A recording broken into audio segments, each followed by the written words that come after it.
हर्षवर्धन त्रिपाठी जी हमारे साथ मौजूद है। हर्षवर्धन त्रिपाठी जी, ये हम लगातार चर्चा सुन रहे हैं दिन भर से कि नीतीश कुमार को नकार दिया है।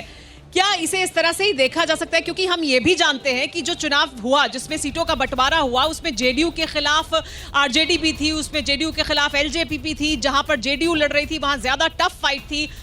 बीजेपी उसकी तुलना में जहां पर फाइट पे थी वो सीधे कांग्रेस पार्टी के साथ ज्यादा फाइट पे थी। तो इस तरह के जो तमाम अंक गणित है, चुनाव का गणित है, वो सब भी सामने है और आखिरकार तो गठबंधन अभी तक तो आगे ही दिखाई दे रहा है। तो क्या नीतीश कुमार को नकार दिया, ऐसा कहा जा सकता है?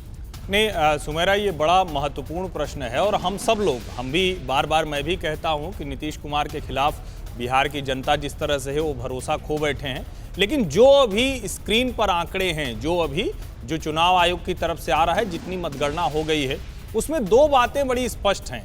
ये निश्चित तौर पर जो नीतीश कुमार के साथ लोग थे उसमें से बहुत से लोग हट गए हैं। लेकिन यहां मैं थोड़ा सा नहीं मानता हूं कि चूंकि एलजेपी कहीं लड़ गई, कहीं कोई रणनीतिक पैंतरेबाजी हो गई, उसकी वजह से हुआ।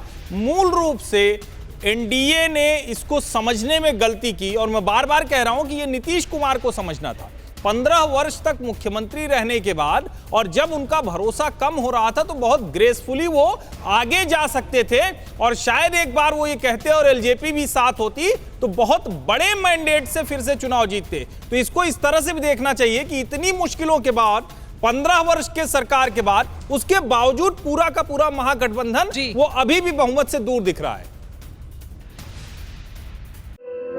धुआं धुआं सा ये शहर क्यों दिखता है, सुना है बाजार में धुएं का सामान बिकता है।